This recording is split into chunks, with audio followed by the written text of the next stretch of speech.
आपला पेपर झालेला आहे MPSCचा पेपर 4 जानेवारीला झालेला आहे. बऱ्याच जणांना माहीत पण नाहीये.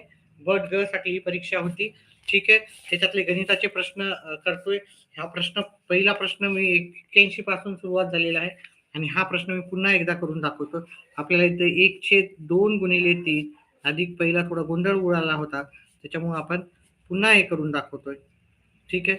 असा आपल्याला शेवटचं जर पद 15 पद म्हणजे शेवटचं पद आपलं काय राहणार 1/16 गुणिले 17. आता ह्या सर्वांची जर बेरीज करायची असेल याची एक टेक्निक आहे.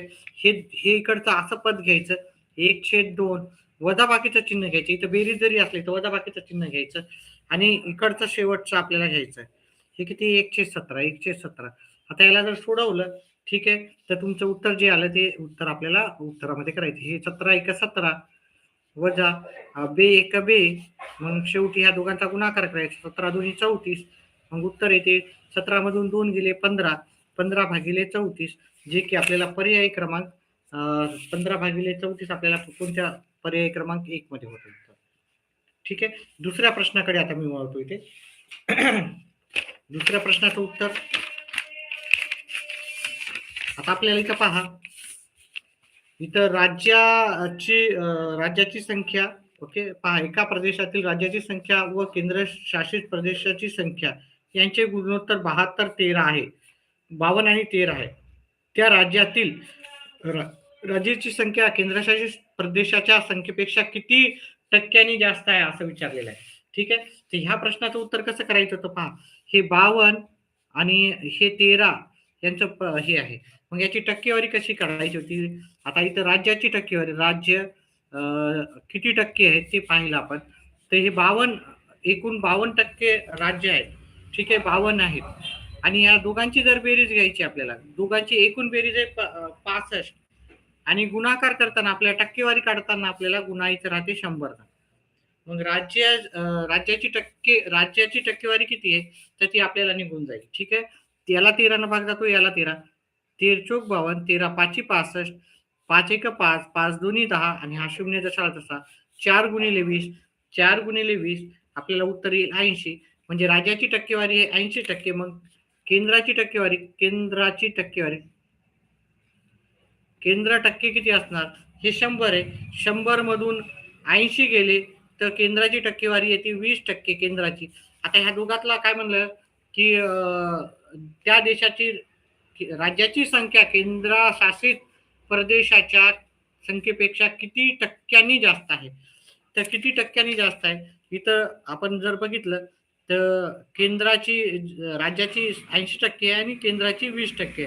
तर किती टक्क्यांनी जास्त आहे ह्या दोघांची वजाबाकी करावं लागेल. म्हणजे 80 मधून जर 20 वजा केली मी तर मला 60% याचं उत्तर आहे. त्याच्यामुळे 60% हे पर्याय क्रमांक 2चं उत्तर होतं. पर्याय क्रमांक 2 होतं.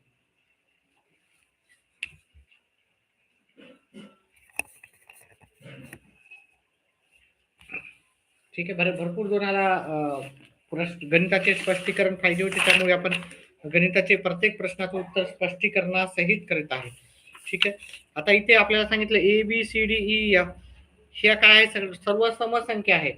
समसंख्या दिलेल्या आहेत आणि त्या समसंख्यांची बेरीज सर्व समसंख्यांची बेरीज त्यांनी 150 दिलेली.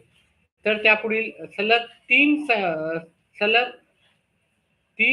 सलग समसंख्यांची बेरीज विचारली होती. मग याचं उत्तर कसं करायचं होतं आपल्याला. आता आपल्याला ती समसंख्या माहिती नाही मग आपण त्या समसंख्या कशा राहतात x अधिक 2 पहा 2चा फरक असतो. ही दुसरी संख्या ही पहिली संख्या ही दुसरी संख्या तिसरी संख्या x अधिक 4 कारण ही सर्व समसंख्या आहे. समसंख्येचा फरक 2चा असतो. ठीक आहे. तर चौथी समसंख्या x अधिक 6 पाचवी संख्या x अधिक 8 आणि आपल्याला एकूण 6 संख्याच्या दिलेले आहे ते 6 संख्या. तर मग इथं अधिक x अधिक 10 ह्या सर्व 6 समसंख्यांची बेरीज आपल्याला किती दिलेली 150. आता इथं x पाहिलेत 1 2 3 4 5 6 x आहेत आणि हे बेरीजचं चिन्ह असल्यामुळं मधातलं आपल्याला काही चेंज होणार नाही.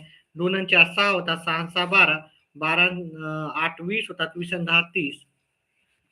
तर आपल्याला x ची किंमत येऊन जाईल इथे तर हे 150 आता हे वजाबाकी केली इकडे 6x बरोबर 150 वजा 30, 6x बरोबर येईल 120. मग x बरोबर काय येणार आपलं, x बरोबर 120. हे गुणाकाराच्या इकडे भागाकारला गेलं. x ची किंमत 20 येईल, म्हणजे पहिली संख्या किती आहे 20. पहिली संख्या 20 आहे, दुसरी संख्या 22 आहे, तिसरी संख्या 24 आहे, चौथी 26 आहे, पाचवी 28 आहे आणि सहावी 30 आहे. मग ह्या त्या 6 क्रमवार संख्या आहेत ज्यांची बेरीज आपल्याला किती आहे, तर ती आहे ती 150 आहे. आता त्यापुढे प्रश्न काय विचारला त्यांनी, तर त्यातील त्यापुढील म्हणजे त्याच्यानंतरच्या ज्या 3 संख्या आहेत, 3 सलग समसंख्यांची बेरीज. मग याच्या पुढच्या 3 सलग संख्या काय आहेत, 32, 34 आणि 36. ह्या 3 सलग संख्यांची जर बेरीज केली, 6 आणि 4 10 आणि 2 12, 12ला 2 हातचाला 1, 3 आणि 3 6 आणि 3 9 1 10. मग त्यांचे 3 सलग संख्याची बेरीज 102 होती. 102 हे पर्याय क्रमांक 3चं उत्तर तुमचं होतं. ठीक आहे. व्हिडिओ आवडत असेल तर व्हिडिओला लाईक आणि चॅनलला सबस्क्राईब करा, जेणेकरून तुमच्या येणाऱ्या परीक्षेमध्ये आपल्या चॅनल थ्रू आपण डिटेलमध्ये सर्व प्रश्नाचे उत्तर सांगत असतो आणि तुमची डिटेलमध्ये तयारी नक्कीच होईल. आपण जरी गणित येत नसलं तरी 0 पासून तयारी करून घेतो. फक्त आपलं एक मात्र असं चॅनल आहे, फक्त स्क्रीन नाही आहे आपल्याकडे, त्याच्यामुळे बऱ्याचशा जणाला त्याचं माहिती नसते की कोणतं ट्युशन किती चांगलं आहे वगैरे. आणि काही विदाऊट एनी चार्जेस आहे, फीस आपण काहीही चार्ज करत नाही, फ्रीमध्ये आहे. आणि व्यवस्थित तुम्हाला डाऊट असेल, शंका असतील तर आतापर्यंत जे पण प्रश्न केले त्याच्यामध्ये तुम्ही डाऊट विचारू शकता.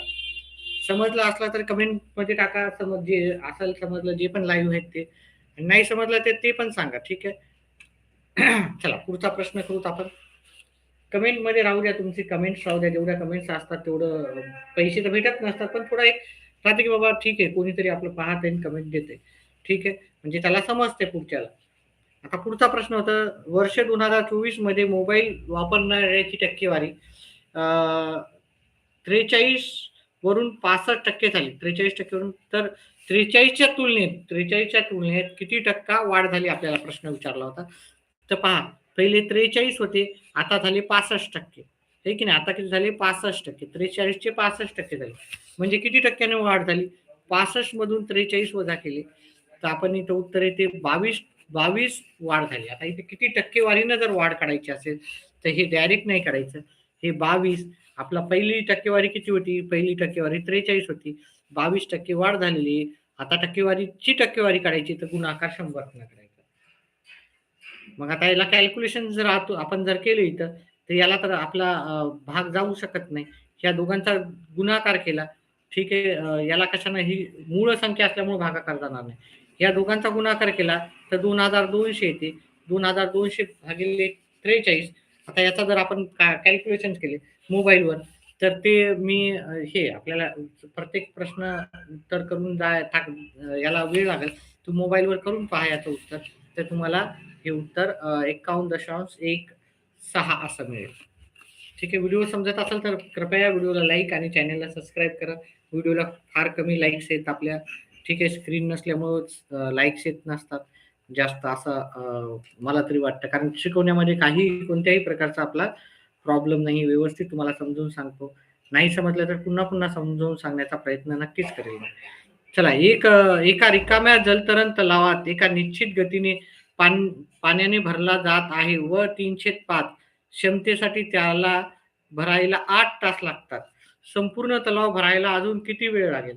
पहा विद्यार्थी मित्रांनो, किंवा जे पण परीक्षार्थी जे पण होते, त्यांनी एवढं लक्षात ठेवा की हे जर तुम्ही तासाप्रमाणे केलं तर प्रश्न थोडा अवघड जाईल. याला मी 8 तास म्हणजे किती मिनिटं होईल, 8 तास म्हणजेच मी 480 मिनिटे होतात. ठीक आहे, 480 मिनिटे होतात, एवढं लक्षात ठेवायचं आणि आपला प्रश्न आता सोपा जाईल. ठीक आहे. आता हे 480 आहे, तर आपल्याला पूर्ण तलाव भरायला किती वेळ लागतो तो पहिले काढायचा. ठीक आहे, पूर्ण तलाव भरायला बघा 480 मिनिटात 305 तलाव पूर्ण भरतो. मग आपल्याला पूर्ण तलाव भरण्यासाठी याचा रेसिप्रोकल म्हणजे गुणाकार व्यस्त घ्यावं लागतं. गुणाकार व्यस्त याचा काय असणार, याचा उलट करायचं, म्हणजे 305 आहे त्याला 5/3 करायचं. मोनिका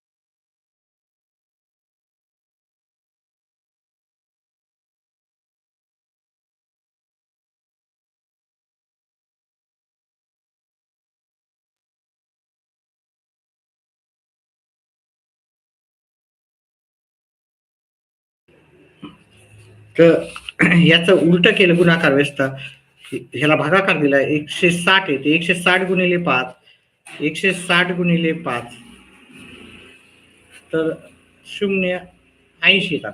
म्हणजे तो पूर्ण तलाव भरायला आपल्याला 800 मिनिटे लागेल. 800 मिनिटे आपल्याला लागेल.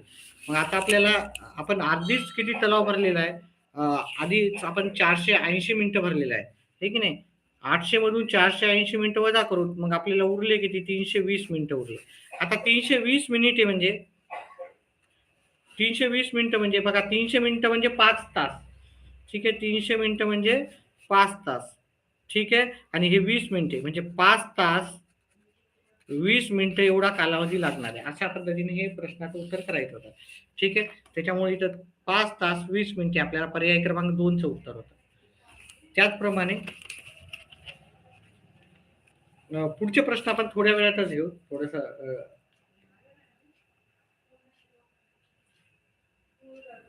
थोडंसं काम असल्यामुळे 5 मिनिट 10 मिनिटाच्या अंतराने आपण पुढचे प्रश्न घेऊ.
विद्यार्थी मित्रांनो,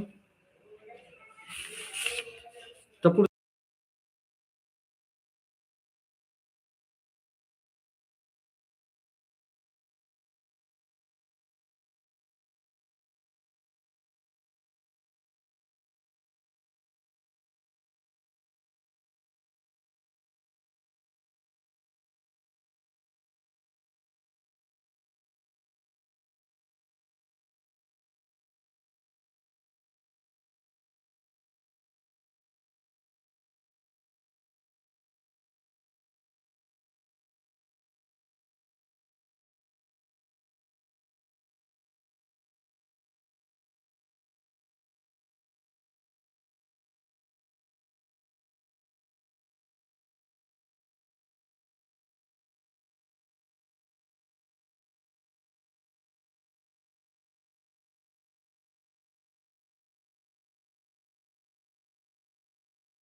म्यूट झालं. चला अनम्यूट.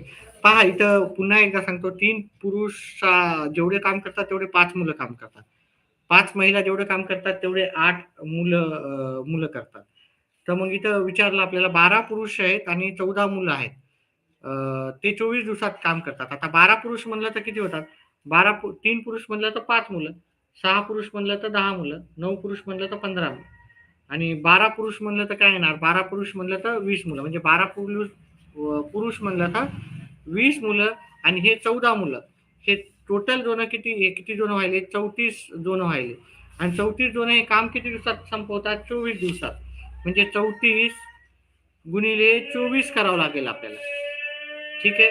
याचा दोघांचा जर गुणाकार केला आपण 34 गुणिले 24 तर 816 येतं. ठीक आहे. आता आपल्याला काय सांगितलेलं पहा,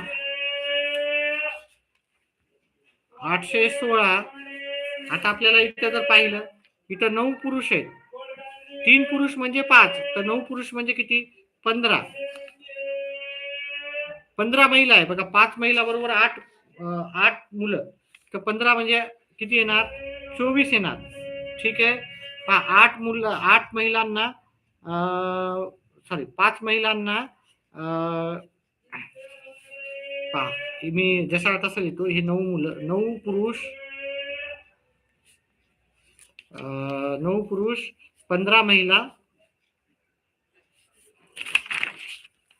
816 दिवस लागतात एकच मुलगा जर काम करत होता असेल तर 9 पुरुष अधिक 15 महिला अधिक 12 मुलं.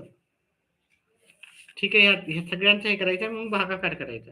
मग जर असं केलं तुम्ही तर हे 9 पुरुष म्हणजे किती मुलं होतील? 6. 3 पुरुष म्हणजे 5 मुलं, 6 पुरुष म्हणजे 10 मुलं, 9 पुरुष म्हणजे 15 मुलं. म्हणजे 9 पुरुषच्या जागी 15 मुलं लिहू शकतो. आता 15 महिला म्हणजेच काय येणार? 5 महिला म्हणजे 8 मुलं, 10 महिला म्हणजे 16 मुलं आणि 15 मुलं म्हणजे 24 मुलं. तर मग हे 24 मुलाबरोबर येतील आणि हे 12 मुलं. आता हे सगळ्यांची जर बेरीज केली, 12 2 36, 36 अधिक 15, 36 अधिक 15 येतील आपल्याला 51 येईल. 816 भागिले 51 केलं तर ते उत्तर आपल्याला इथं 16 उत्तर येते. ठीक आहे. तुम्ही याला 17 भाग दिला, 17 त्रिक 51, 17 5 17 चोक 68. आजचे आले 68 13 आणि 17 8 आणि मग नंतर याला भागाकार दिला तर उत्तर येते 16. याचं उत्तर आहे 16. त्याच्यानंतर पुढचा प्रश्न, 10 पुस्तकांची सरासरी किंमत 16 आहे.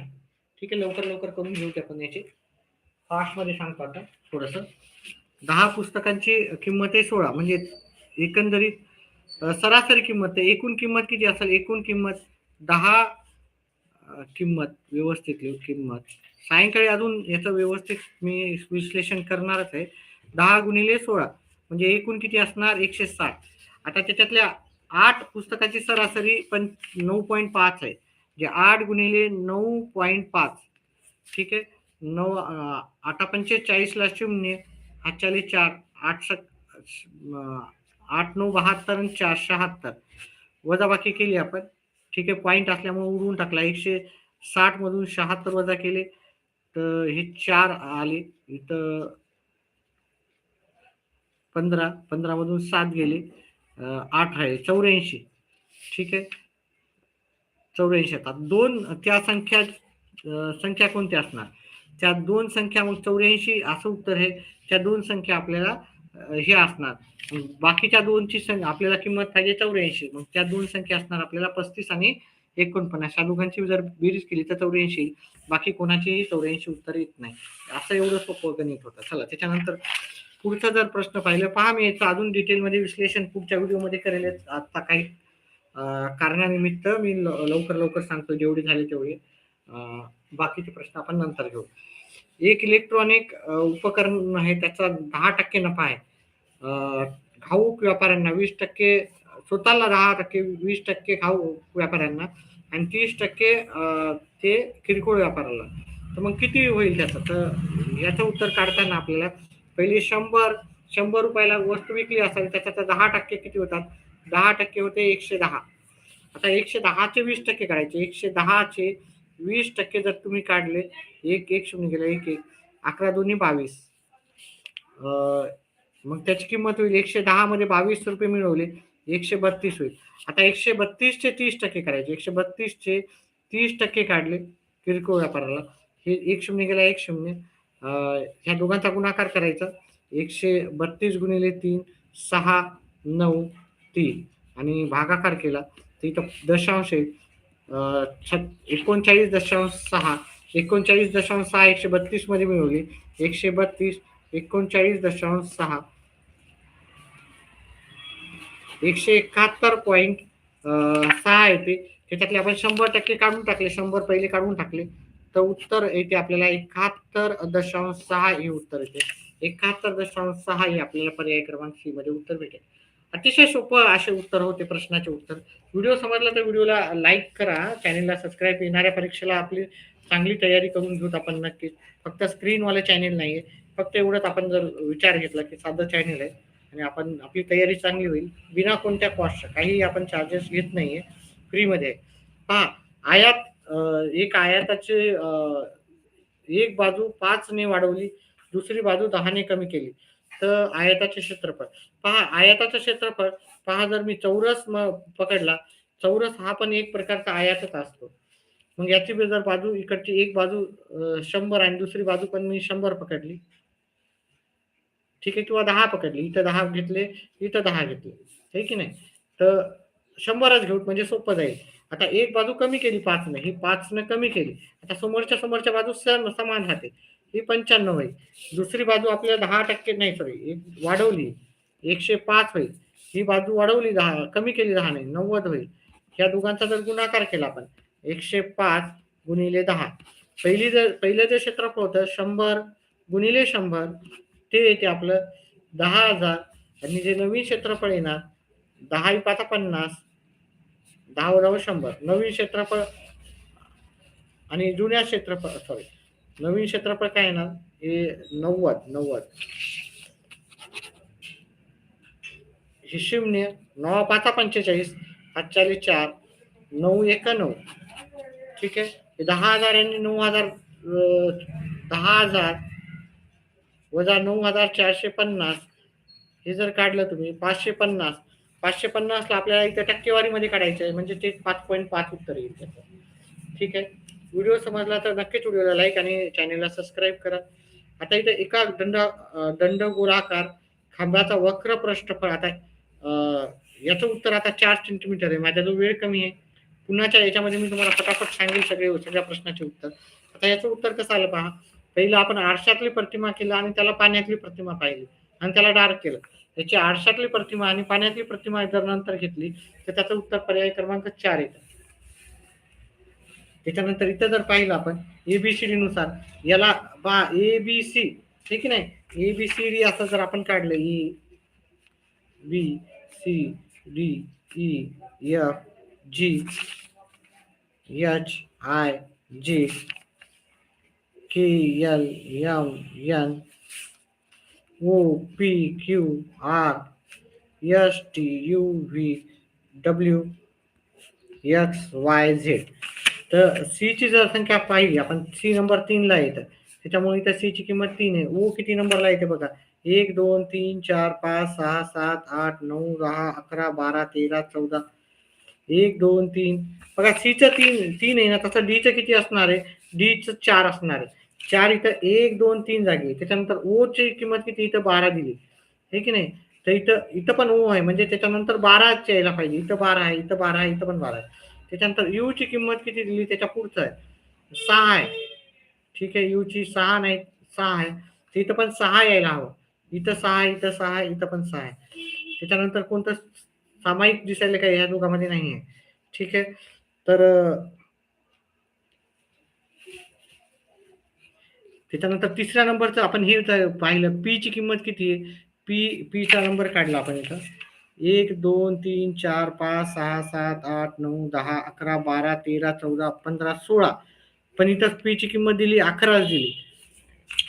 तर जर आपण पाहिलं इथं 5 कमी करून दिले. जी ची किंमत काय आहे, जी ची किंमत 1 2 3 4 5 6 7, त्याच्यात 7 मधून 2 5 कमी केले, 2 यायला पाहिजे.